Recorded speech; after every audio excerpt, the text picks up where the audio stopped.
The world didn't end with a bang, or a whimper, or even the dramatic roar of a demon lord. It ended with the soft, satisfying click of a mouse button. Jin-Woo sat in his cramped, one-room apartment, the glow of his monitor the only light in the pre-dawn darkness. All across Seoul, across the entire planet, billions of other people were doing the exact same thing, staring at the same screen, their fingers hovering over the same button. For months, the system had been a mystery, a countdown timer embedded in the consciousness of every human being over the age of 18.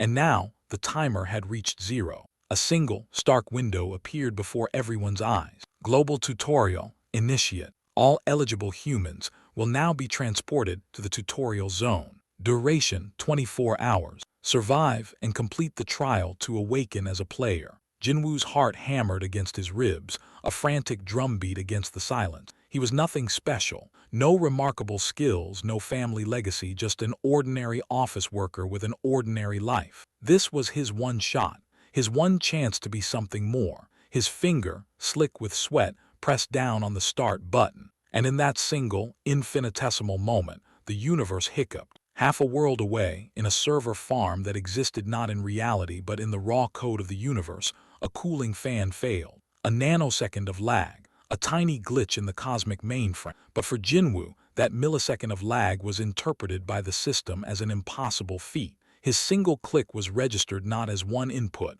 but as 86,400 consecutive clicks. One for every second of the tutorial. The world dissolved into light. Jin-Woo gasped, his lungs filling with air that tasted sterile and new. He was standing in a vast, empty plain. The sky was a perfect gradient blue, unblemished by clouds or sun. In the distance he could see thousands of figures, no hundreds of thousands, goblins, orcs, giant snarling wolves, an army of monsters frozen in mid-lunge, mid-roar, mid-kill. They stood like grotesque statues, their eyes glowing with a malevolent light that did not flicker. "What the?" Jin-Woo whispered, his voice swallowed by the immense silence. He took a tentative step forward. Nothing. He waved a hand in front of a goblin's snarling face. It didn't blink. It didn't move. The tutorial zone, designed to be a frantic 24-hour battle royale against waves of these creatures, was as still as a photograph. He was completely, utterly alone. Then the notification started. It began as a faint hum, a vibration in his skull. Then, a single translucent blue window materialized in front of his face. Tutorial stage 1 completed. Reward 10 gold. Before he could even process it, another window slammed into existence right behind it. Tutorial stage 2 completed. Reward novice leather boots. Slam, slam, slam. They came faster and faster, a relentless cascade of blue light. Windows materialized and shattered against each other, the chime of completion becoming a deafening, continuous roar. Tutorial stay 867 completed. Tutorial stay 868 completed. Reward Novice Warrior's Sword X2. Reward Low-Grade Health Potion X5. Jin-Woo stumbled back, raising his arms to shield his face as the torrent of light became a solid wall. He couldn't see the frozen monsters. He couldn't see the plane. He was drowning in a sea of his own impossible success. The notifications were no longer individual windows. They were a single, blinding cataract of data, screaming past his eyes faster than he could read. His head throbbed with a pain that felt like his skull was splitting open. Tutorial stay 86,399 completed. Tutorial stay 86,400 completed. Congratulations, you have completed the global tutorial. Calculating final score. Error. Unable to calculate. Reward overflow. DATSCT. The blinding light vanished. The silence returned, heavier than before. Jin-Woo was on his knees, gasping for breath. The frozen monsters were gone. The plane was gone. He was standing on a featureless white plain that stretched to infinity in every direction. And then, with a sound like 1,000 shattering mirrors, the world broke. The blue screens didn't fade. They froze, jagged lines of black corruption spreading across them like cracks in glass. The chime of completion morphed into a low, agonized groan, the sound of a machine being pushed far beyond its limits. The sky itself began to fracture, lines of pure darkness spiderwebbing across the perfect blue. Jin-Woo watched, his mind reeling, as the very fabric of this digital reality crumbled around him. The last thing he saw before everything went black was a single, final error message, burned into his retinas like a brand. System core critical failure rebooting. Jin-Woo opened his eyes. He was back in Seoul, but it was a Seoul he didn't recognize. He stood in the middle of a crosswalk, the traffic light froze in mid-blink. A bus was suspended in the street, a plume of exhaust smoke hanging in the air behind it like a dirty, unmoving cloud. He looked up. A flock of birds was trapped in the sky, their wings outstretched, silent and still. A single drop of rain, glistening like a diamond, hovered an inch from his nose. He could see the individual water molecules shimmering within it. The world was a painting, a perfect, silent, frozen masterpiece, and he was the only one who could move within the frame. A frantic, staticky sound crackled in the air behind him. He spun around. A being was materializing, its form flickering and unstable. It looked like a man, but it was made of pure, white light, its features shifting and reforming every second like a badly rendered model. Its voice was a panicked digital stutter. Don't move, please, just stay right there." Jin-Woo stared, his body tense for a fight. What are you?" "I am the system administrator for this regional server," the being squeaked, its light flickering a frantic red. "And you've broken everything. Do you understand that? Everything." Jin-Woo looked around at the frozen city. "Is this my fault?" "Your fault," the administrator let out a hysterical, glitching laugh. "You didn't just complete the tutorial, you performed a speedrun that shouldn't be possible. The server lagged for a millisecond and your input registered as 86,400. You experienced all 24 hours of the tutorial in a single second. Your data packet it's corrupted. You're a ghost in the machine." Jin-Woo's mind raced, trying to grasp the scale of what the being was saying. "So I finished it. That's a good thing, right? I'm a player now." "You're not a player," the administrator wailed, its form flickering violently. "Players are variables we can track. They have stats, levels, skills that fit within the code. It pointed a shimmering, accusatory finger at you. Are an untouchable, a logical paradox. The system cannot see you, it cannot track you, it cannot control you. And because you finished the tutorial in an impossible time, you triggered a cascade failure that froze the main timeline." Jin-Woo finally understood. He looked at the frozen rain, the silent bus, the people who were likely trapped inside, completely unaware. They weren't just frozen, they were waiting. The whole world was on pause because of him. "How do we fix it?" he asked, his voice low and steady. The administrator's form solidified slightly, a flicker of hope in its panicked demeanor. "The main server needs a hard reboot. It'll take a few minutes of real time, but when it comes back online," its voice dropped to a terrified whisper, "when it comes back online, everyone who was in the tutorial will be kicked out. They'll be labeled as incomplete data. The world will have millions of failed players. And you?" It stared at Jin-Woo, a strange mix of fear and awe in its digital eyes. "You will be the only one who made it, the only complete player in a world of glitches."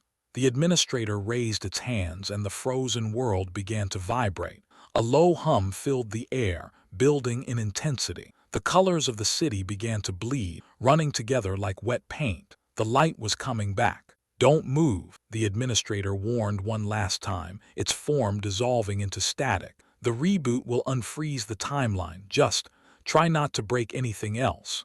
And then, with a deafening roar, the world snapped back into motion. The rain pelted Jin-Woo's face. The bus roared past him, its horn blaring. The birds scattered across the sky. Life, noise, and chaos flooded back into the streets. And from every direction he heard the screams. They weren't screams of pain or fear from a monster attack. They were screams of confusion, of betrayal. All across the city, people who had just pressed the start button were finding themselves right back where they started. A single, mocking error message hanging in the air before their eyes. "Tutorial incomplete. Data corrupted. You have been returned to the real world as a beta player. Your awakening has been postponed indefinitely." Jin-Woo stood in the middle of the sidewalk, the chaos swirling around him like a storm. People pushed past him, crying, shouting, demanding answers. He saw a man in a suit collapse to his knees, staring at his own useless hand. He saw a woman screaming at the sky, begging for a second chance. They had all been denied. They were all incomplete. He looked down at his own hands. They felt different, charged. He didn't have a status window to check, no system prompts to guide him. He was truly untouchable. And as the panic of a betrayed world rose to a fever pitch around him, a single, new notification finally appeared in his vision. It wasn't blue. It was a deep, ominous red. Administrator alert. Untraceable variable DETCTED. Reboot complete. Current status, the singularity. Warning, the system core has flagged your existence as an anomaly. Proceed with caution. Jin-Woo read the words, a cold calm settling over him. He was alone. He was a ghost. He was the one person in a world of failed players who had actually succeeded, and in a world about to be overrun by monsters. Being the only one with power didn't make him a hero. It made him a target. The real game, it seemed, was just about to begin. The world had just snapped back into motion, but for Jin-Woo, everything still felt frozen. Not the buildings or the people. They were moving just fine, screaming, crying, collapsing in the streets as the weight of their failed awakenings crushed their spirits. No, what felt frozen was his own understanding of what he had become. He needed to assess his situation, needed to understand exactly what 86,400 completed tutorial stages actually meant for his own power. Jin-Woo ducked into a narrow alley between two high-rise buildings, away from the chaos of the main street. The screams faded into a dull roar behind him. He pressed his back against the cold brick wall, closed his eyes, and focused. Inventory. The word wasn't spoken aloud. It was a thought, a command, an instinct that burned in his newly awakened core. And just like that, a translucent blue window materialized before his eyes. But this one was different from the error-riddled notifications he'd seen before. This one was stable, solid. His inventory. Contents: Novice Warrior Sword, 86,400. Initiates Leather Armor, 86,400. Low-grade Health Potion, X 432,000. Novice Leather Boots X 80, 6,400. Novice Leather Gloves, X 86,400. Gold X 864,000. Jin-Woo's breath caught in his throat. He stared at the numbers, his mind struggling to comprehend the sheer scale of what he was seeing. 86,000 swords, 86,000 armor pieces, nearly 500,000 potions, enough gold to buy a small country. But as he stared at the endless rows of identical items, a cold disappointment settled in his stomach. Novice gear, the most basic throwaway equipment in the entire system. What was he supposed to do with 86,000 beginner swords? Open a weapon shop, arm a small army of toddlers. He reached into the inventory mentally, grabbing one of the swords, expecting to pull out a single blade. But the moment his consciousness touched the stack of 86,000 identical items, something unexpected happened. The inventory window flickered. The numbers began to shift, to merge, to combine before his eyes. It was like watching water droplets collide and form a single, larger drop. The stack of 86,400 swords shimmered, vibrated, and then collapsed into a single entity. Item evolution detected. 86,400 Novice Warrior's Sword have been merged. New item created. Sword of Beginning. Rating. Effect. This blade contains the accumulated experience of 86,400 completed trials. Its edge exists simultaneously in all dimensions. Its weight is the weight of a single step, and the weight of 10,000 journeys. Wield with caution. Jin-Woo's hand reached out instinctively, and the sword materialized in his grip. It was beautiful, terrifying. The blade was not metal, not light, not shadow. It was something between all three. It shimmered with a deep cosmic darkness that somehow reflected more light than should have been possible. Along its edge, tiny stars seemed to flicker and die, born and extinguished in the span of a heartbeat. The hilt was simple, wrapped in what looked like ordinary leather,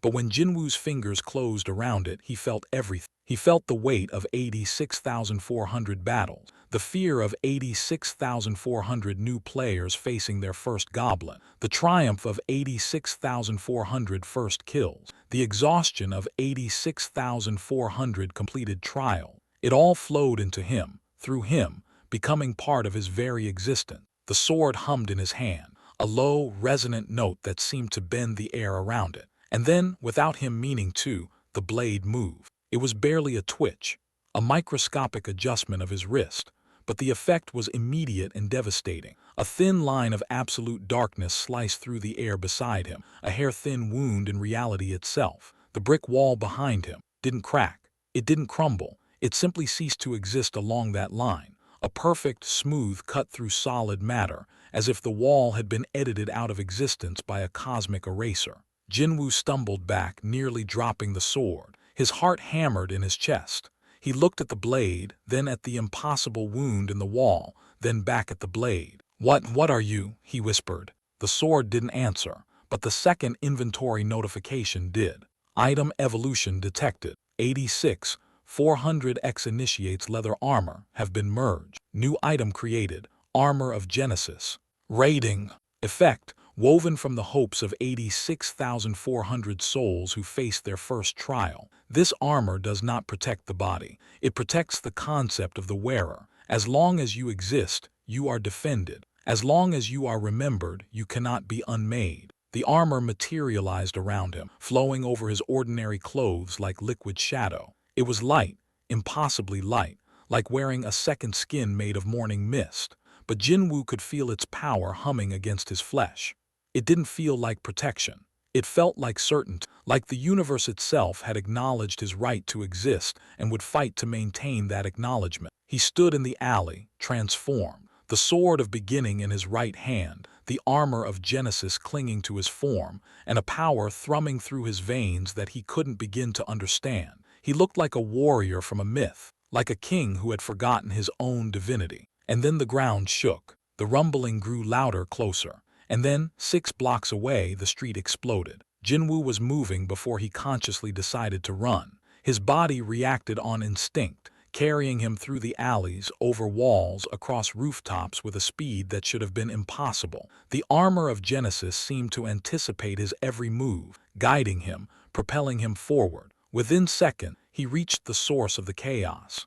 A dungeon had spawned, not in some remote mountain range or abandoned industrial complex, but in the absolute heart of the city, right where the main financial district met the busiest shopping street in all of Seoul. A massive, shimmering rift hung in the air, pulsating with sickly purple light, and from that rift, monsters were pouring out. But these weren't the goblins and wolves from the tutorial. These were high-level breach creatures, nightmares given form, 12-foot-tall ogres wielding clubs that could crush cars like tin cans, winged harpies with razor-sharp feathers that rained down on fleeing civilians, a massive, serpentine creature with 100 eyes, each one glowing with malevolent intelligence, slithering through the shattered remains of a department store. The scene was absolute chaos. The military had arrived, but their weapons were useless. Bullets bounced off the ogre's hide. Rockets detonated harmlessly against the serpent's scale. The few beta players who had been in the area tried to use the pitiful fragments of power that remained after their incomplete awakening. An F-rank fired a tiny spark of magic at a harpy. The creature barely noticed, turning and ripping the man apart with a single swipe of its talon. Screams, blood, fire. The city was dying. And Jin-Woo stood at the edge of the chaos, watching. Part of him wanted to run, wanted to hide. He was just an office worker, just a normal guy who got lucky with a server glitch. Who was he to fight these monsters? What did he know about battle? But then he looked at the sword of beginning in his hand, felt the armor of Genesis against his skin, remembered the weight of 86,400 completed trials flowing through his veins. He wasn't that office worker anymore. He stepped forward. The moment he entered the dungeon's influence, the monsters noticed him. Not because he made a sound, he moved in absolute silence. Not because he glowed with obvious power, the armor of Genesis kept him shrouded in shadow. No, they noticed him because his very presence was a violation of their reality. To the humans watching from behind barricades, Jin-Woo looked like a madman walking calmly towards certain death. A strange figure in glowing armor, carrying a sword that seemed to drink the light around it. To the monsters, he looked like the end of the world. The 100-eyed serpent was the first to react. All of its eyes snapped toward Jin-Woo simultaneously, and for the first time since emerging from the rift, fear flickered in those ancient, malevolent orbs. It didn't see a man. It saw an error message, a glitch in the fabric of reality, a variable that shouldn't exist. It opened its massive maw and screamed. The sound was ultrasonic, beyond human hearing, but Jin-Woo felt it pass through him like a wave through empty space. The armor of Genesis absorbed it, nullified it, rendered it meaningless. He kept walking. An ogre, stupid and brave in equal measure, charged at him. Its club, the size of a small tree, swung down with enough force to turn a tank into scrap metal. Jin-Woo didn't dodge, didn't block. He simply kept walking, and the sword of beginning moved to meet the club. There was no impact, no sound of metal against wood. The ogre's club passed through the blade, and the blade passed through the club. For a single, frozen moment, nothing happened. The ogre grinned, thinking its attack had missed. Then the club fell apart, not in pieces, not in chunks. It fell apart as individual molecules, as scattered atoms, as a cloud of dust that had once been solid wood. The ogre stared at its empty hands, confusion replacing rage, and then the confusion spread to the rest of its body. The blade's touch had traveled. The ogre's arm dissolved, then its shoulder, then its chest, then its head. Within 3 seconds, the 12-foot monster was nothing but a fine red mist drifting on the wind. The other monsters froze. Every single creature emerging from the rift stopped what it was doing and turned to face Jin-Woo. The harpies forgot their prey. The remaining ogres forgot their rage. The 100-eyed serpent forgot its fear. They all simply stared at this impossible being who had just erased one of their strongest warriors from existence. And Jin-Woo stared back. For a long, terrible moment, man and monsters regarded each other across the blood-soaked street. Then Jin-Woo raised the sword of beginning, and the blade hummed. That hum was all it took. The nearest harpy didn't scream. It simply crashed. Its body, mid-flight, suddenly stopped obeying the laws of physics. It fell from the sky like a stone, hitting the pavement with a sickening crunch. Dead before it hit. Not from any wound. It had simply been too close to Jin-Woo's presence. Its data had corrupted. Its existence had been terminated by proximity to an untouchable variable. One ogre tried to run. It made it 3 steps before its legs gave out, its body dissolving into the same red mist as its comrade. The 100-eyed serpent, ancient and cunning, tried to retreat back into the rift, but Jin-Woo was faster. He didn't run. He simply moved, and the space between him and the serpent ceased to exist. One moment he was 50 meters away. The next, he stood before the massive creature, the sword of beginning raised. The serpent's 100 eyes widened in terror. It opened its maw to plead, to bargain, to beg. Jin-Woo swung the sword. The blade passed through the serpent's neck like light through glass. For a moment nothing happened. The serpent's head remained attached, its body still writhing. Then the cut spread. A line of absolute nothingness expanded from the wound, consuming the serpent's flesh, its bones, its very existence. Within seconds, the 100-eyed monster was gone. Not dead, not destroyed, simply deleted from reality. The remaining monsters didn't need to think. They fled. Every single creature still alive turned and dove back into the rift, desperate to escape this nightmare-made flesh. Within 30 seconds, the street was empty of monsters. Only the blood, the destruction, and the stunned silence of the surviving humans remained. Jin-Woo stood alone in the center of the devastation, the sword of beginning humming softly in his grip, the armor of Genesis drinking the fatting light of the purple rift. He didn't move, didn't speak. He simply stared at the slowly closing portal, wondering what other horrors lurked beyond. Behind the military barricades, someone started recording on their phone. Within minutes, the video would go viral. Within hours, every major news network would be running the footage. Within days, the entire world would know that something impossible had happened in Seoul. A single man, wielding impossible power, had walked into a high-level breach and erased an army of monsters without breaking a sweat. 3 days passed. 3 days of chaos, confusion, and desperate searching. The video of the Solo anomaly, as the media had dubbed him, spread across the globe with the speed of wildfire. Every news channel played it on loop. Every social media platform exploded with theories, speculations, and demands. Who was he? Where had he come from? How had he gained such impossible power? The major guilds scrambled to respond. Emergency meetings were called. Resources were mobilized. Scouts were deployed across every district of Seoul, armed with grainy screenshots and vague descriptions, ordered to find this mysterious figure at any cost. And at the center of it all, Jin-Woo sat in a tiny, run-down motel room on the outskirts of the city, watching his own face on a flickering television screen. Footage continues to baffle experts worldwide, the news anchor announced, her voice a mixture of excitement and barely concealed fear. Military analysts confirmed that the creature defeated by this unknown individual was classified as a high-level breach entity, estimated to require at least 15 S-rank hunters working together to subdue. Yet this single individual dispatched the creature with what appears to be a single strike. We are joined now by Guild Master Kang of the White Tiger Guild, who has a special message for the public. Jin-Woo muted the television. He didn't need to hear what the guild masters had to say. He could imagine it perfectly. Promises of protection, offers of wealth and status, warnings about the dangers of going solo. The same empty words they always used to lure powerful awakens into their organization. The question was, what should he do? He looked at his hands. Ordinary hand. The hands of an office worker who spent too many hours typing reports and too few hours in the gym. But beneath the skin he could feel it. The power. The weight of 86,400 completed trials, the sword of beginning, currently dematerialized and waiting in some dimensional space he could access with a thought. The armor of Genesis, a constant presence against his skin, even when invisible to the world. He was powerful, more powerful than anyone on this planet, but power without purpose was meaningless. Power without understanding was dangerous.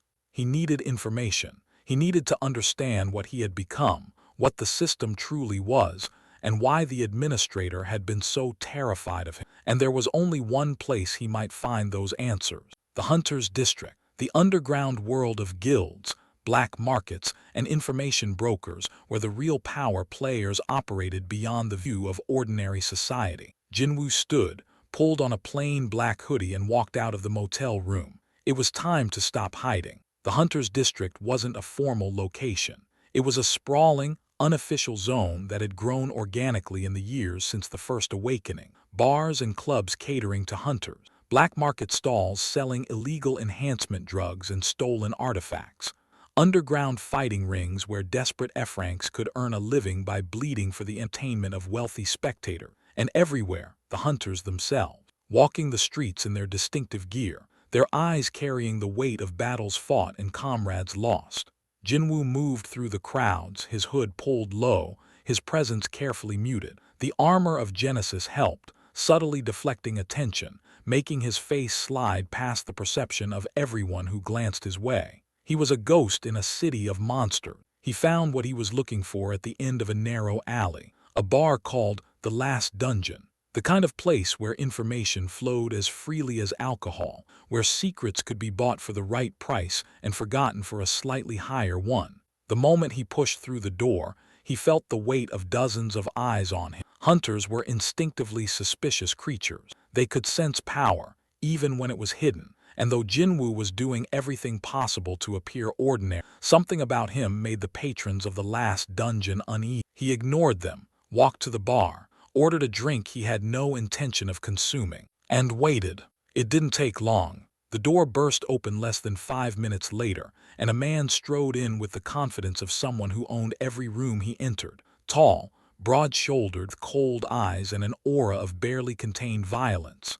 S-rank. It was obvious from the moment he appeared. The other hunters in the bar instinctively shrank back, making space, showing deference. Jin-Woo didn't turn around. He didn't need to. He could feel the man's approach like a pressure wave moving through the room. "You're him," the S-rank said. Not a question, a statement. Jin-Woo took a slow sip of his drink. "I'm a lot of things. You'll have to be more specific." The S-rank laughed, but there was no humor in it. "Don't play games with me, Anomaly. I've watched your little video 100 times. That trick with the serpent, that wasn't hunter power. That was something else, something wrong." Finally, Jin-Woo turned. He looked at the man standing before him. Expensive clothes, perfectly styled hair, the casual cruelty of someone who had never been told no in his entire awakened life. An S-rank hunter at the peak of his power, surrounded by sycophants and admirers, convinced of his own invincibility. Jin-Woo had seen 1,000 men like this in his office job. They just had different titles and bigger egos. "And who are you?" Jin-Woo asked, his voice flat. The S-rank's eyes narrowed. "I'm Park Jin-Ho, number 7 in the global hunter ranking, leader of the Phoenix Guild Strike Force, and I'm here to deliver a message." "Deliver it then." Park Jin-ho stepped closer, looming over Jin-Woo's seated form. The other patrons held their breath, sensing the tension, anticipating violence. The guilds have decided. You're too dangerous to remain uncontrolled, too unpredictable. We're offering you one chance. Join us voluntarily, submit to our training and oversight, and we'll help you develop your power safely. Refuse. He smiled, a cold, predatory expression. Refuse and we'll treat you as what you clearly are, a bug in the system. And bugs get fixed. Jin-Woo stared at him for a long moment. Then slowly he stood. He wasn't as tall as Park Jin-ho, wasn't as broad, didn't have the physical presence of a trained warrior. But when he rose, something in the room shifted. The pressure that had been radiating from the S-rank suddenly felt smaller, insignificant. Let me make sure I understand, Jin-Woo said quietly. You're threatening me in a bar because you're afraid of what I might become. Park Jin-ho's confident smile flickered. I'm not afraid of anything, you glitch. Then you're an idiot. Jin-Woo's voice remained calm, almost gentle, because you should be. The S-rank's face twisted with rage. He was used to deference, not defiance, used to fear, not calm assessment. His hand shot out, grabbing Jin-Woo's shoulder, fingers digging in with enough force to crush bone. Listen here, you piece of. He never finished the sentence. The moment Park Jin-ho's hand touched Jin-Woo's shoulder, something happened. It wasn't a conscious action on Jin-Woo's part. It wasn't a spell or a skill or an attack. It was simply the system recognizing a threat to its untouchable variable. A window materialized in the air between them. Not blue, not red, pure blinding white. Administrator command DETCTD. Unauthorized physical contact with untouchable variable 1. Executing default response. Kick user. Park Jin-ho's eyes went wide. He opened his mouth to scream, to protest, to do something. But before any sound could escape, his entire body flickered once, twice, and then vanished. Not moved, not teleported, simply removed from existence in that location. The bar went absolutely silent. Jin-Woo stood frozen, his heart pounding. He looked at the spot where the S-rank hunter had been standing just moments before, looked at his own shoulder, still tingling from the man's grip, looked at the fatting white notification window. Kick user. The administrator command. The power to remove someone from the server entirely. It had been buried in his code since the crash, a remnant of the moment he broke the tutorial. And now, without meaning to, without even understanding how, he had used it. Where? A hunter whispered from somewhere in the shadows. Where did he go? Jin-Woo didn't answer. He didn't know. But somewhere deep in his expanded consciousness he could feel a faint signal, a connection. Park Jin-ho hadn't been killed, he had been relocated, sent back to the starting point, the login screen. The man was probably standing in the tutorial zone right now, alone and terrified, surrounded by frozen monsters, wondering what hell he had been cast into. Jin-Woo should have felt guilty, should have felt horrified by the casual display of absolute power, but instead, all he felt was a cold, clear certainty. The guilds had declared him a bug, a threat, something to be controlled or eliminated. Fine, let them try. He walked out of the bar without looking back, leaving behind a room full of hunters too stunned to move, too terrified to speak. The news of what happened here would spread. Within hours, every guild master in Seoul would know that the solo anomaly had done something impossible. Again. And somewhere, deep in the digital heart of the system, the core made its decision. This variable was too dangerous to ignore, too unpredictable to monitor. It was time to take direct action. The attack came 3 hours later, while Jin-Woo was walking through an abandoned industrial district on the city's edge. No warning, no buildup. One moment the night was silent, the next, the air itself began to scream. Jin-Woo spun, the sword of beginning materializing in his hand before he consciously summoned it. The armor of Genesis flowed over his body, solidifying from mist to protection in the span of a heartbeat. He was ready, but there was nothing to fight. The screaming continued, a digital shriek that seemed to come from everywhere and nowhere at once. The streetlights flickered, the ground beneath his feet vibrated with wrongness, and then, slowly, impossibly, the world began to glitch. Buildings flickered between existence and non-existence. The sky stuttered, jumping between night and day and back again. Pieces of the street lifted into the air, rotated, and disappeared. It was like watching reality have a seizure. And in the center of it all, a figure began to form. It wasn't a monster, wasn't a demon or a beast or anything Jin-Woo had ever seen. It was code, pure, raw code made visible, strings of numbers and letters and symbols woven together into a vaguely humanoid shape. Its eyes were error messages. Its mouth was a corrupted file. Its hands were deletion commands reaching out to destroy everything they touched. Code Purge Entity, SPAWNED. Objective: delete Untouchable Variable 1. Warning: Entity is immune to conventional damage. Entity exists outside normal spacetime. Entity cannot be reasoned with. Jin-Woo read the notification and felt something cold settle in his chest. The system core had finally acted. It had sent an assassin, not a monster but a program, not something to fight but something to execute. The Purge Entity turned its error message eyes toward him and moved. It didn't walk or run or fly. It simply updated its position. One moment it was 50 meters away, the next it was directly in front of him, one hand reaching for his chest. The fingers, made of pure deletion command, brushed against the armor of Genesis. The armor screamed. Jin-Woo felt it, felt the armor of Genesis dying under that touch. The concept of his protection was being erased, unmade, deleted from existence. In seconds, the armor would be gone. In minutes, so would he. He swung the sword of beginning with everything he had. The blade passed through the Purge Entity without resistance.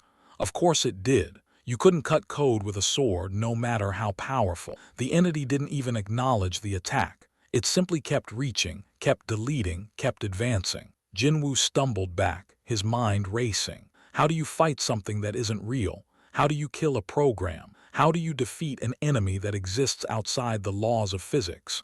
The entity's hand touched his shoulder. The armor of Genesis flickered, weakened. Jin-Woo felt his very existence starting to unravel, starting to be unwritten. And then, in that moment of absolute crisis, something clicked. He wasn't looking at a monster. He wasn't looking at an enemy. He was looking at a window, a system notification given form, a prompt made flesh.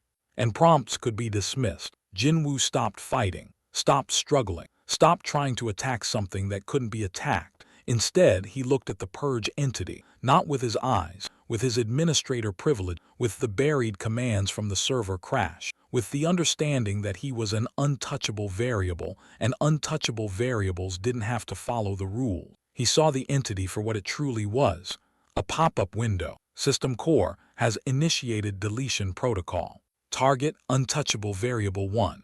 Confirm cancel. Jin-Woo smiled and mentally clicked cancel. The effect was instantaneous. The Purge Entity froze mid-reach, its error message eyes widening with something that might have been confusion. Then slowly it began to unravel. The strings of code that formed its body came loose, floating away like leaves in a wind. The deletion commands that were its hands dissolved into harmless data. The corrupted file that was its mouth opened once, silently, and then collapsed into nothing. Within seconds, the entity was gone. The glitching world stabilized. The night returned to normal. Jin-Woo stood alone in the abandoned district, breathing hard, his heart pounding. The armor of Genesis slowly regenerated around him, the concept of his protection reforging itself. The sword of beginning hummed softly, satisfied. He had won, not through strength, not through skill, through understanding, through refusing to play by the system's rules. And somewhere, deep in the digital heart of the core, something changed. The Purge Entity's failure sent shockwaves through the system's architecture. Protocols that had stood for millennia crumbled. Assumptions that had guided the core since its creation were proven wrong. This variable, this untouchable anomaly, could not be deleted, could not be controlled, could not even be threatened. A new approach was needed. The core calculated, processed, considered every possible response within its vast database of options, and finally, reluctantly, it arrived at the only conclusion that made sense. If you can't delete a variable, you recruit it. A new notification appeared before Jin-Woo's eyes. Not blue, not red, gold. System core, direct communication channel established. Untouchable variable 1, we need to talk. The golden notification hung in the air like a promise or a threat. Jin-Woo stared at it, his breath misting in the cold night air, his heart still hammering from the encounter with the Purge Entity. The words were simple, direct, and utterly terrifying. System core, direct communication channel established. Untouchable variable 1, we need to talk. For a long moment, Jin-Woo didn't move, didn't respond. His mind raced through possibilities, dangers, implications. The system core, the very heart of the power that had awakened humanity, the intelligence that managed dungeons and monsters and player progression, was reaching out to him, directly, personally. That wasn't supposed to happen. The core was supposed to be an impersonal force, a background process, a machine following its programming. It wasn't supposed to have conversations. It wasn't supposed to want things. And yet here it was, talking to him. Jin-Woo's hand tightened on the sword of beginning. The blade hummed in response, sensing his tension, ready to fight. But fight what? How do you battle an entire system? How do you defeat something that exists everywhere and nowhere at once? What do you want? He asked finally, his voice steady despite the chaos in his mind. The golden notification flickered, then reformed into new words. Clarification. The system core wishes to negotiate your continued existence present. Challenges. Standard deletion protocols have failed. Alternative approaches must be considered. Jin-Woo almost laughed. So your first idea was to kill me, and now that you can't, you want to talk. Forgive me if I'm not in a trusting mood. Acknowledged. Your skepticism is logical. However, please consider, if the core wished you harm through non-standard means, it would not be communicating. It would be acting. The very existence of this dialogue is proof of a shift in approach. That was, actually, a fair point. Jin-Woo had seen what the core could do when it wanted something gone. The purge entity had been terrifying, absolute, relentless. If the core had another way to delete him, it would have used it already. The fact that it was talking meant he had won, at least for now. What kind of negotiation? The notification flickered again. When the words reformed, they were different, longer, more detailed. Proposition. The system core offers Untouchable Variable 1 a promotion. Status upgrade from Anomaly to Administrator. Full access to system command. Authority over dungeon spawns, player progression, and reality calibration. In exchange, the variable will assist in repairing the damage caused by the tutorial overflow event. Jin-Woo read the words twice, 3 times, trying to understand. Administrator. The same role as the panicked being who had appeared to him in the frozen world. The entity that could see the code of reality, manipulate the rules of existence, command the very fabric of the system. They were offering him kinghood. Why? He asked, suspicion heavy in his voice. Why would you give me that much power? A few hours ago you were trying to erase me. Because you cannot be controlled. Because you cannot be delet. Because you are already an administrator in all but title. The core has analyzed your capabilities. The core has calculated all possible outcomes. In 99.97% of simulations, offering you this position is the optimal solution. In 0.03% of simulations, continued hostility results in total system collapse. Jin-Woo stared at the notification, at the cold, logical words that revealed the core's absolute honesty. It wasn't offering him power because it trusted him. It was offering him power because it was afraid of him, because every other option led to destruction. That was a position of strength, but it was also a trap. Accept the promotion and he would be inside the system, bound by its rule, subject to its logic. Maybe that was the core's real plan, not to defeat him but to absorb him. And if I refuse? A pause, longer than before. When the notification reappeared, the words were careful, measured. Alternative, continued existence as untouchable variable. The core will cease all deletion attempts. However, the variable will remain outside system protection. Cannot access official quests.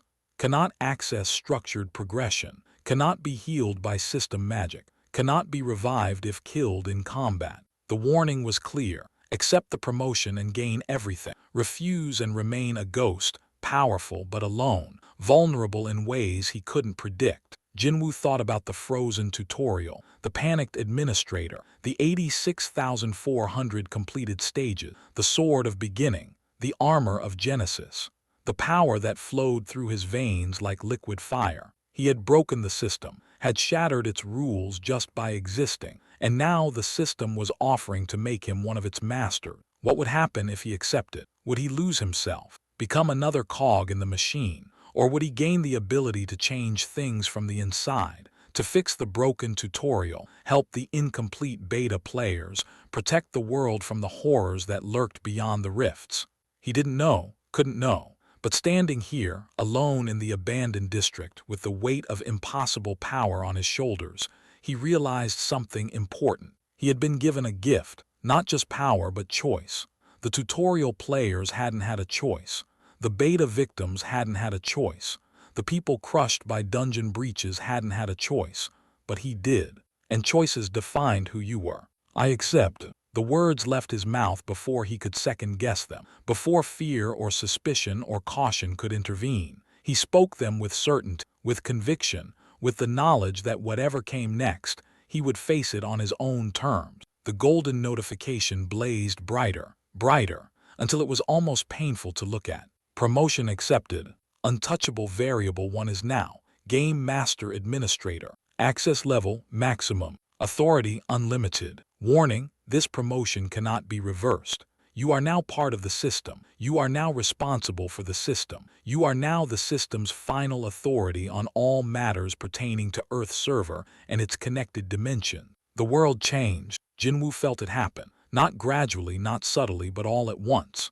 The veil that had hidden the true nature of reality from human eyes simply dissolved.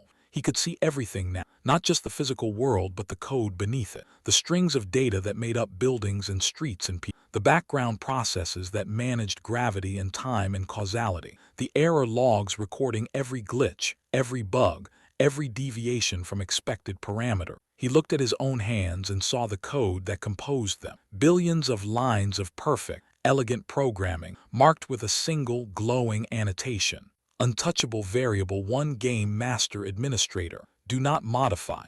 He looked at the sky and saw the dungeon spawn timers floating above the city. Red dots marking active breaches. Yellow dots marking potential spawn points. Green dots marking cleared zone. A complete map of the monster threat laid out before his eyes like a strategy game. He looked at the people sleeping in their apartments, their cars, their homeless shelters, and saw their player statuses. Most were gray, unawakened. Ordinary humans living ordinary lives. Some were blue, beta players with fragments of power struggling to survive in a world that had rejected them. A tiny handful were green, fully awakened players of various ranks, their stats visible, their skills listed, their entire existence reduced to data points on his administrative screen. It was overwhelming, terrifying, intoxicating. Jin-Woo stumbled, caught himself, and forced his mind to focus. He couldn't process everything at once.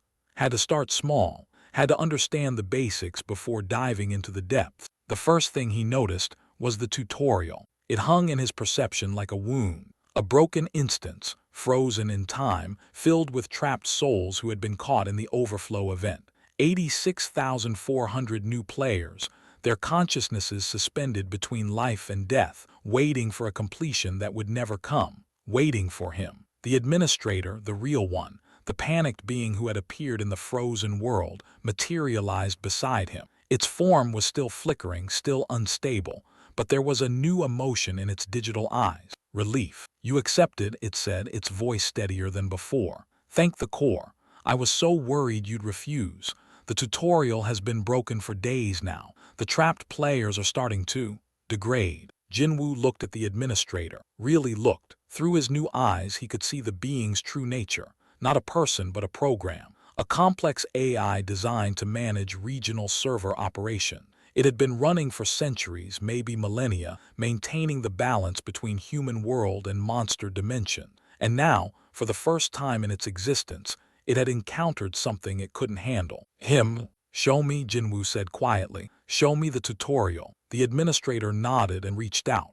Its hand touched Jin-Woo's forehead, and suddenly he was there. The tutorial zone stretched before him, vast and empty and frozen. The monsters stood in their eternal mid-attack poses. The sky was a perfect gradient blue, and everywhere he saw them. The players, 86,400 souls trapped in a single moment, their faces frozen in expressions of confusion and fear. They weren't dead. They weren't alive. They were simply paused. Jin-Woo walked among them, his heart heavy. He saw a young woman reaching for a weapon that would never reach her hand, an old man with tears frozen on his cheeks, A child barely 18 with eyes wide with terror. All of them trapped because of him, because of a server glitch, because he had clicked a button at exactly the wrong moment. "How do we fix it?" he asked, his voice rough. The administrator appeared beside him. "Normally, we would reset the instance, wipe the data and start over, but these players have been here too long.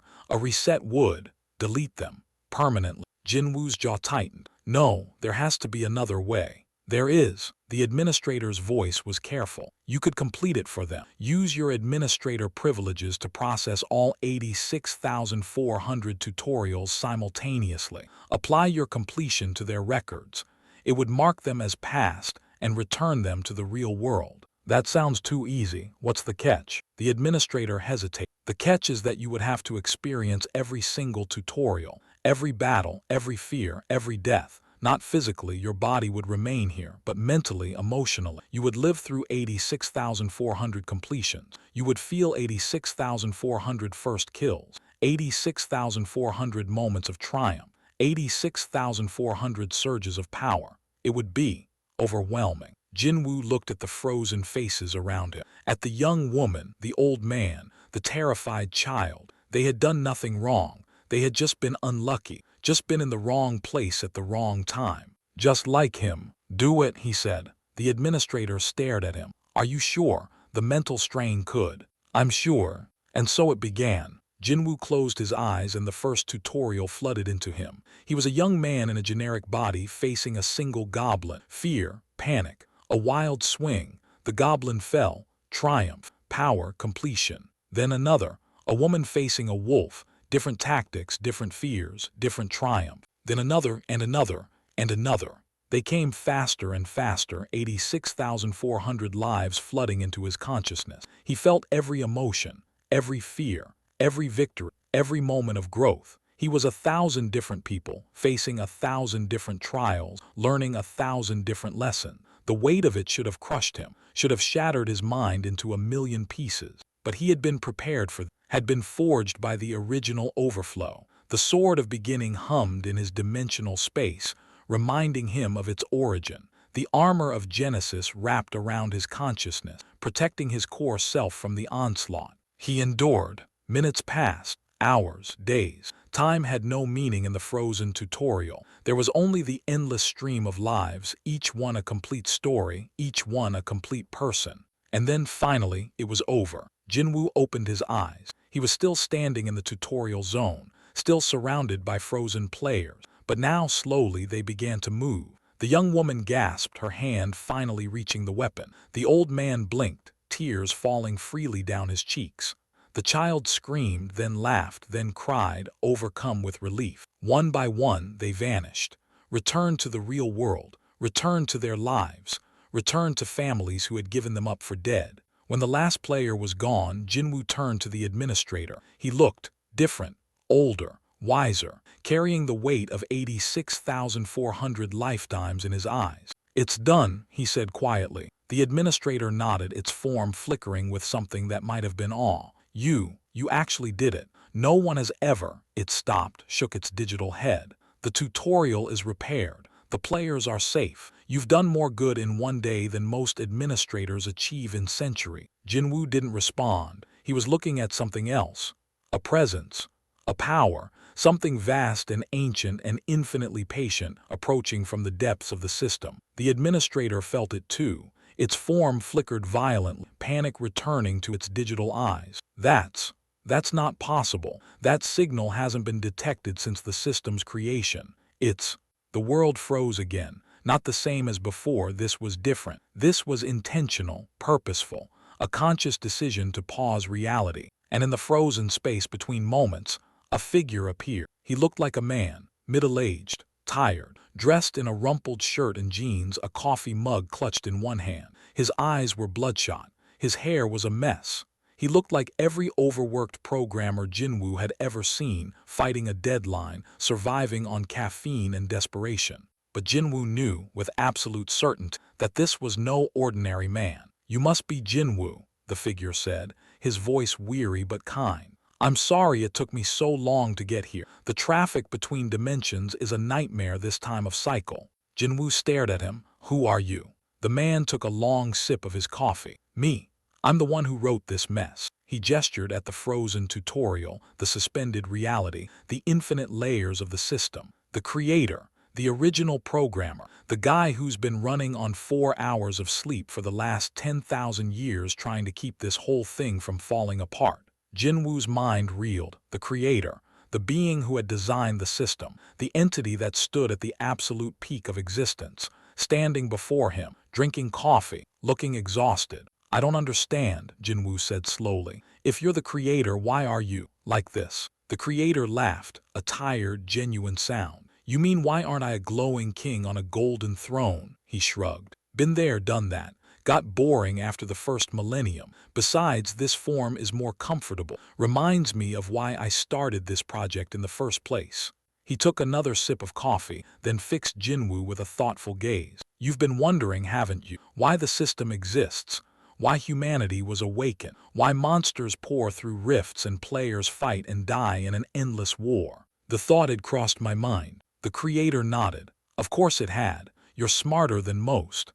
More perceptive. That's why the overflow didn't destroy you. That's why you're standing here now, an administrator, carrying 86,400 completed tutorials in your soul. He set down his coffee mug. It floated in the air beside him, defying the frozen reality, and spread his hand. This world, this entire dimension, is a beta test, a proving ground, a training simulation for a war that's been raging since before your species evolved. Jin-Woo's blood ran cold. A war? What war? The creator's tired eyes grew serious, dark, ancient. The only war that matters, the war against the void, against the things that exist outside reality, outside creation, outside the system's reach. They've been trying to break in since the beginning, trying to consume everything, and the only way to stop them is with soldiers who have been forged in the fires of trial and growth. He gestured at the frozen tutorial around them. That's what this is, a recruitment center. Every player who completes their awakening becomes a soldier. Every dungeon breach is a training exercise. Every monster killed is a lesson learned. And when they're ready, when they've grown strong enough, wise enough, powerful enough, they're deployed to the frontline server, the real war. Jin-Woo thought about the endless battles, the leveling systems, the growth mechanics. It all made terrible, perfect sense. Not a game, not an accident, a military training program on a cosmic scale. And me, he asked quietly, what am I? The creator smiled. You, Jin-Woo, are the rarest thing in all of creation. A natural-born administrator, someone who didn't just survive the training, he broke it, rewrote the rules just by existing. In all my years, across all the servers, across all the dimensions, I've never seen anything like you. He reached out and placed a hand on Jin-Woo's shoulder. The touch was warm, human, real. The beta test on Earth is almost complete. The frontline needs new soldiers, needs them badly. And you? His eyes met Jin-Woo's, ancient and knowing. You're ready for something more, something greater. The question is, are you willing to fight? Jin-Woo looked at his hand, the hands that had held the sword of beginning, the hands that had saved 86,400 souls, the hands that now held the power of an administrator. He thought about the frozen players,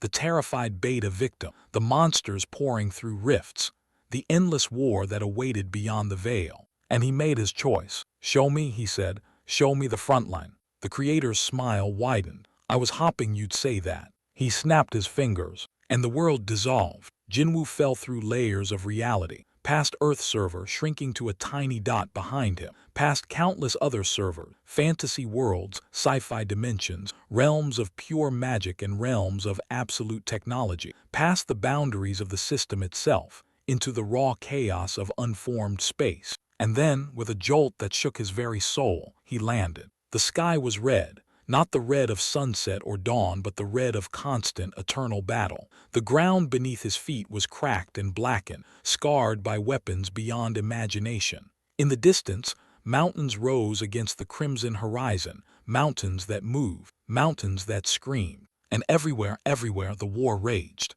Beings of pure light fought creatures of absolute darkness. Players of every race and species clashed with monsters that defied description. Spells that could shatter planets detonated in the distance. Swords that could cut through reality itself flashed in the hands of warriors who had been fighting for millennia. Jin-Woo stood at the edge of this apocalypse, the sword of beginning materializing in his hand, the armor of Genesis wrapping around his form. He was ready, he was prepared, he was an administrator. But as the first wave of void creatures turned toward him, their eyes burning with hunger and hatred, he felt something he hadn't felt in a long time. Fear.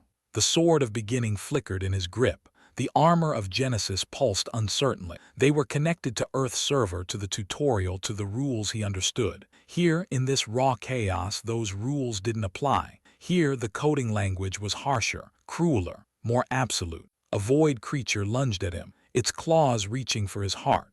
Jin-Woo swung the sword of beginning. The blade passed through the creature and did nothing. No deletion, no erasure, no effect at all. The creature's claws raked across the armor of Genesis, and the armor screamed. Jin-Woo stumbled back, horror dawning in his mind. His powers didn't work here. His administrator privileges meant nothing in this raw, unformed space.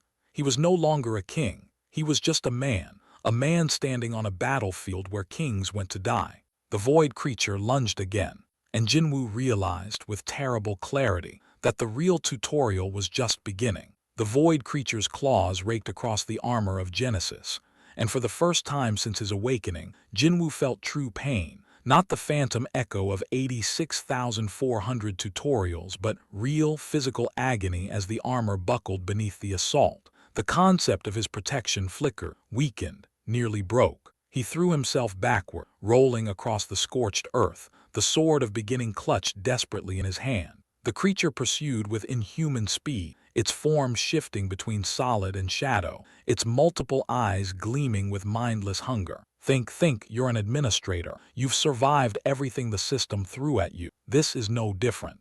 But it was different. Everything here was different. The air itself felt wrong, thicker, heavier, charged with energies that made his newly acquired administrator senses scream in protest. The ground beneath his feet pulsed with a rhythm that wasn't quite a heartbeat, wasn't quite a vibration, wasn't quite anything his human mind could properly categorize. And the creatures, the void spawn, they didn't register on his administrative radar at all. No status window, no level indicator, no data tags. They simply were, existing outside the system's elegant architecture like hackers breaking into a secured network. Jin-Woo scrambled to his feet, raising the sword of beginning in a defensive stance. The blade hummed weakly, confused by this new environment, its connection to Earth's server flickering like a bad signal. Adapt, he whispered to himself. You have to adapt. The void creature lunged again. This time, Jin-Woo didn't try to use his administrator powers, didn't try to delete or modify or command. He fought like a human, like a soldier, like someone who had lived through 86,400 simulated battles and remembered every single one. He sidestepped the lunge, feeling the creature's claws pass inches from his face. He brought the sword of beginning around in a horizontal arc, aiming for where the creature's neck should be. The blade connected, not with the satisfying resistance of cutting flesh, but with something else. Something that felt like interference, like striking a magnet with another magnet of opposite polarity. The creature screamed, not in pain, in frustration. The sword of beginning hadn't cut it, but it had affected it. The blade's fundamental nature, its existence as a condensed mass of 86,400 completed tutorials, was something even the void couldn't fully ignore. Jin-Woo pressed his advantage. He forgot about being an administrator, forgot about system commands and reality calibration. He became what the 86,400 tutorials had made him, a fighter, a survivor, a warrior who had faced every challenge imaginable and emerged victorious. He struck again, and again, and again. Each blow landed with that strange magnetic interference pushing the creature back, wearing it down, confusing its primitive consciousness. The sword of beginning grew stronger with each strike, learning, adapting, rewriting its own code to match this harsher reality. After what felt like hours but was probably only minutes, the creature finally collapsed. It didn't dissolve into data or evaporate into light. It simply stopped. Its form became still, then crumbled into ash that scattered on the crimson wind. Jin-Woo stood over the remains, breathing hard, the sword of beginning humming with renewed strength in his grip. He had won, not through power, through adaptability, through refusing to give up. A slow clap sounded behind him. He spun, blade raised, ready for another attack. But the figure standing there wasn't a void creature. It was a woman, tall, athletic, with silver hair cropped short and eyes that gleamed with the light of 1,000 battles. She wore armor that looked like it had been forged from solidified starlight, and in her hand she carried a spear that crackled with barely contained lightning. "Not bad for a newbie," she said, her voice carrying a hint of amusement. "Most recruits last about 3 seconds on the front line. You lasted, what, 10 minutes? And killed a voidling barehanded. Impressive." Jin-Woo didn't lower his sword. "Who are you?" The woman smiled. "Named Seo-yun, former S-rank from the Korean server, been fighting on the front line for, actually I've lost track, a few centuries, time moves differently here." She gestured at the chaos around them. "Welcome to hell, rookie, hope you packed snacks." Jin-Woo stared at her. A former human, someone who had gone through the same awakening process, the same dungeon battles, the same growth, and she had been fighting here for centuries. "How do you survive?" he asked. "My powers, my administrator abilities, they don't work here." Seo-yun laughed, a genuine sound that seemed wildly out of place on this battlefield. "Administrator? Oh, you're one of those special cases, the Corps' pets." She shook her head. "Sorry to break it to you, kid, but administrator privileges are just Earth server permissions. This is the real deal, raw reality. No safety nets, no cheat codes, no convenient status windows telling you what to do. Here, you fight with what you are, not what you've been given." She walked closer, examining him with obvious interest. "But you adapted faster than most. Killed a voidling in your first hour. That's unprecedented." The creator might have finally found what he's been looking for. Before Jin-Woo could ask what she meant, the ground beneath them heaved. It wasn't an earthquake. It was something far worse. The blackened earth split open, and from the chasm rose a creature that made the voidling look like an insect. It was massive, the size of a skyscraper, with 100 limbs and 1,000 eyes and a maw that could swallow entire city blocks.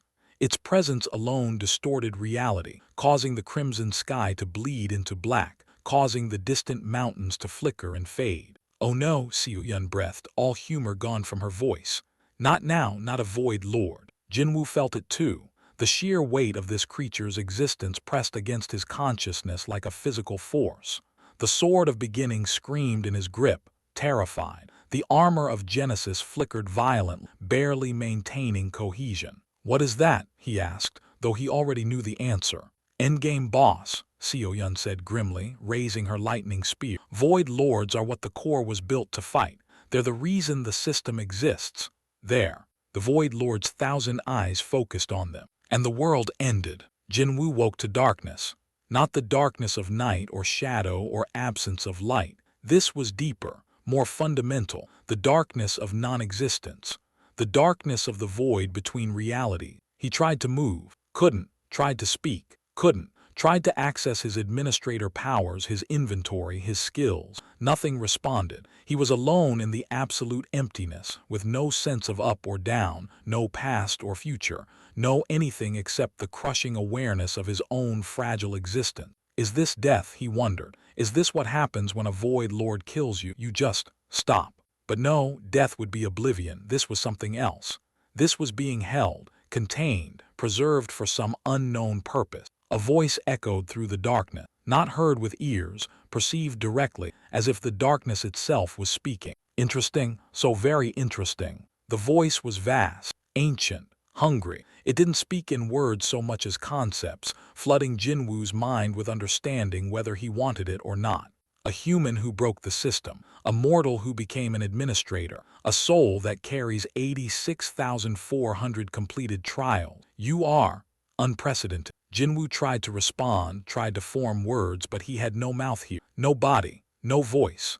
He was just a point of consciousness floating in an infinite void. "Do not struggle, you cannot escape, you cannot fight, you cannot even die without my permission. You are mine now, little administrator, mine to study, mine to understand, mine to consume." The darkness pressed closer and Jin-Woo felt it, felt the Void Lord's attention like a million microscopic tendrils probing his consciousness, his memories, his very soul. It was examining him, cataloging him, preparing to devour everything he was and everything he could become. But in that moment of violation, something unexpected happened. the 86,400 souls, the players whose tutorials he had completed, whose lives he had lived, whose fears and triumphs and hopes and despairs he had absorbed. They hadn't just been saved, they had become part of him, a permanent resonance in his soul, a choir of human experience that sang in perfect harmony. And when the Void Lord's tendrils touched that harmony, they burned. What?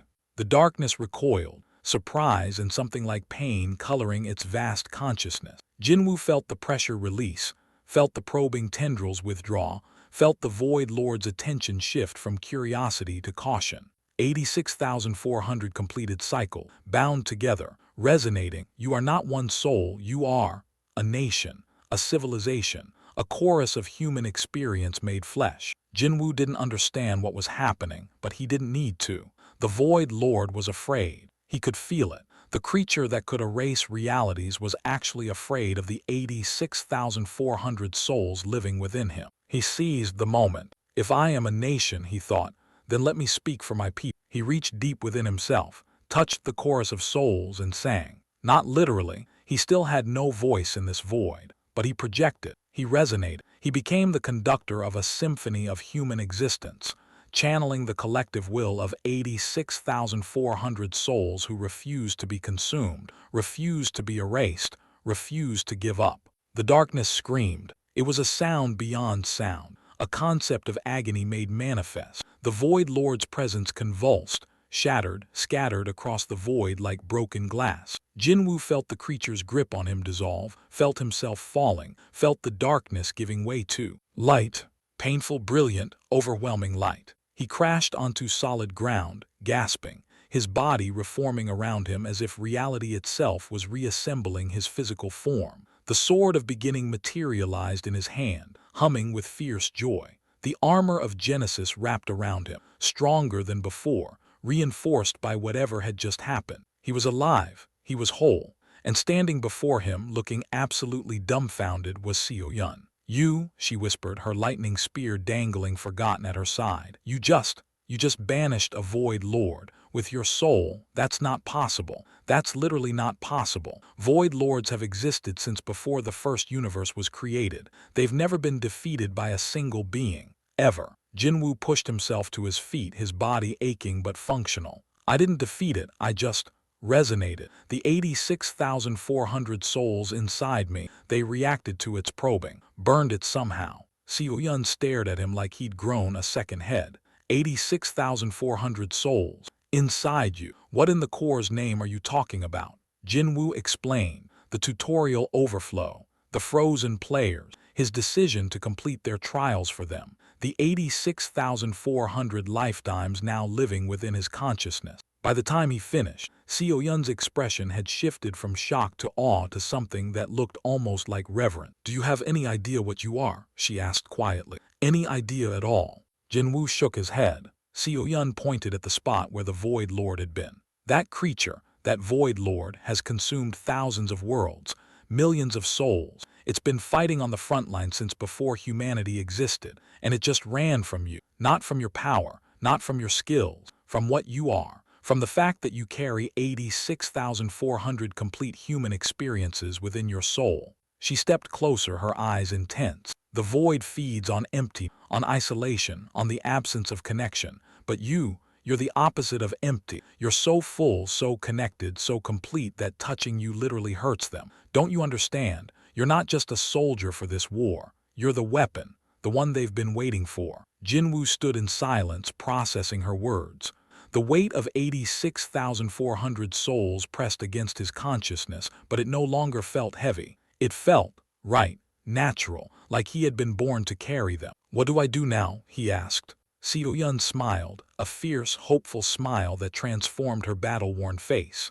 Now you learn to use what you are. Now you become the thing Void Lords fear. Now you help us win this war. She raised her lightning spear, pointing toward the distant mountain. The mountains that moved, that screamed, that fought an endless battle against forces beyond comprehension. The front line is waiting, administrator, and for the first time in 10,000 years, we might actually have a chance. Jin-Woo gripped the sword of beginning, feeling its hum resonate with the chorus of souls within him. He thought about the frozen tutorial, the the terrified beta players, the guild masters who wanted to control him, the system core that had tried to delete him, the creator who had sent him here. All of it had led to this moment. All of it had prepared him for this war. He took a step forward, then another. Then he was running, Seo-yun beside him, toward the mountains, toward the battle, toward the destiny he had never asked for but would never refuse.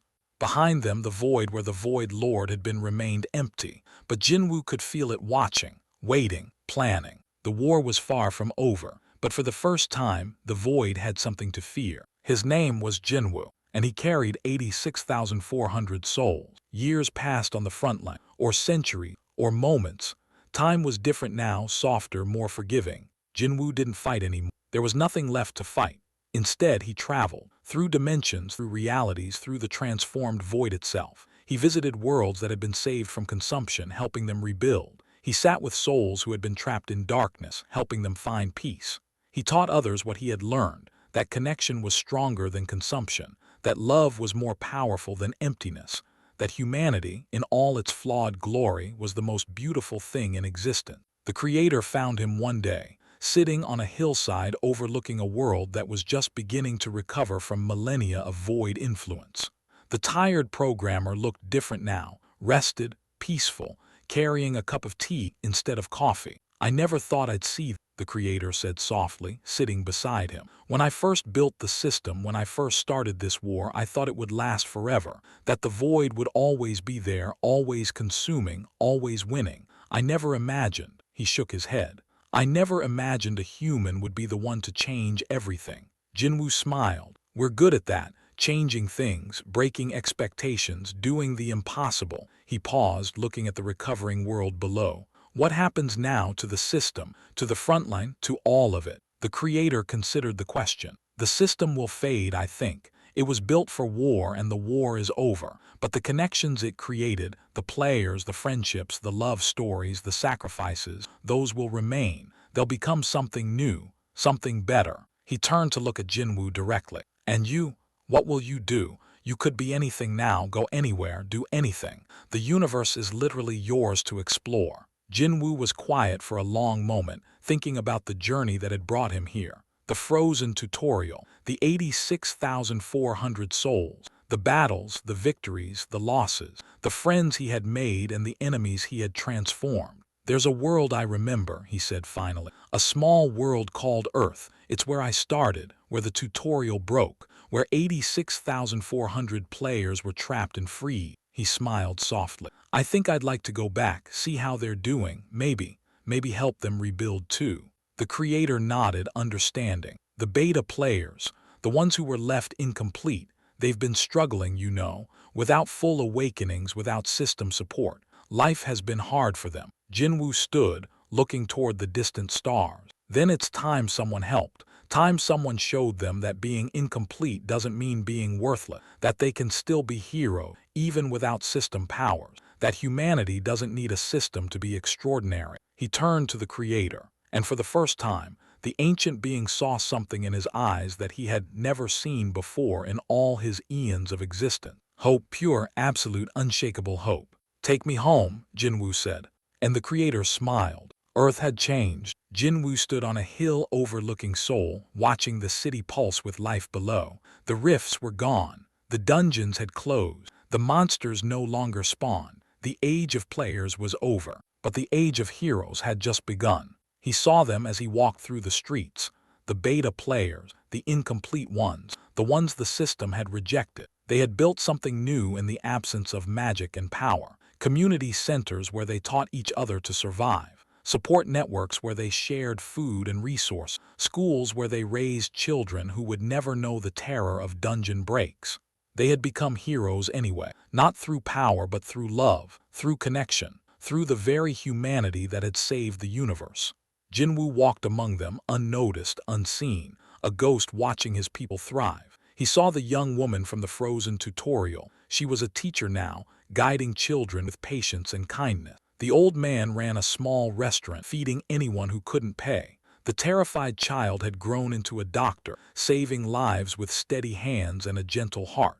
They didn't know what he had done for them, would never know the full scope of his sacrifice. But that was okay. He hadn't saved them for thanks or glory. He had saved them because they deserved to live, because every soul deserved a chance.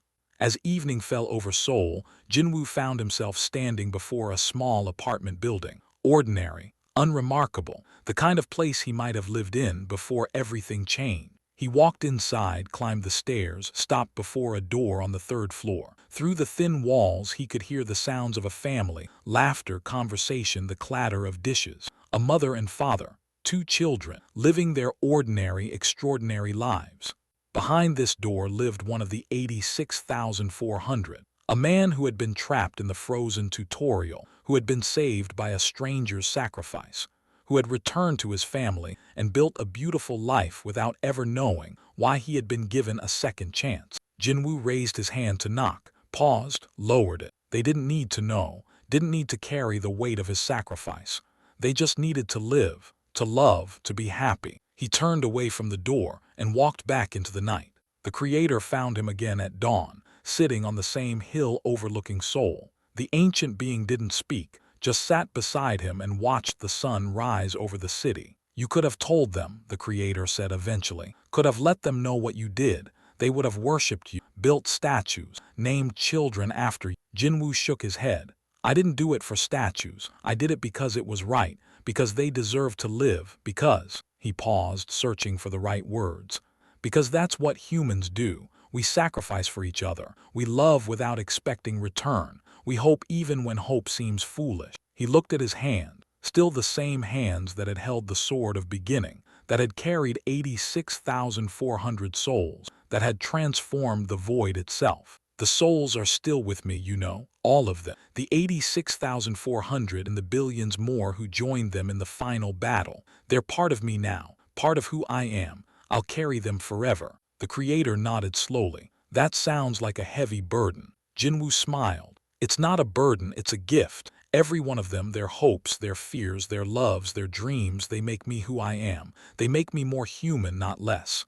They remind me every day why we fought, why we won, why it mattered. He stood, looking out at the city below, at the people beginning their ordinary days, at the world slowly healing from the wounds of the system. I think I'll stay here for a while, he said. Watch over them, help where I can, be a guardian without them ever knowing. He glanced at the Creator. Is that allowed? The Creator laughed, a warm, genuine sound. You're asking me for permission. You, the being who broke my system, defeated the Void Lords and transformed the nature of reality. He shook his head, still smiling. You can do whatever you want, Jin-Woo. You've earned that.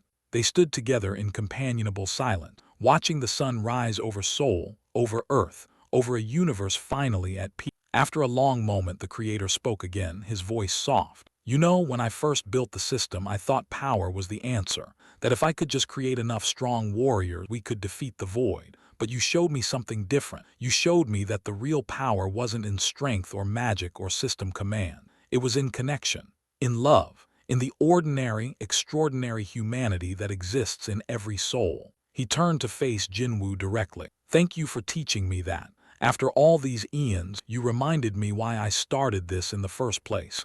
Not to fight a war, but to protect something precious, something worth saving. Jin-Woo nodded, accepting the thanks.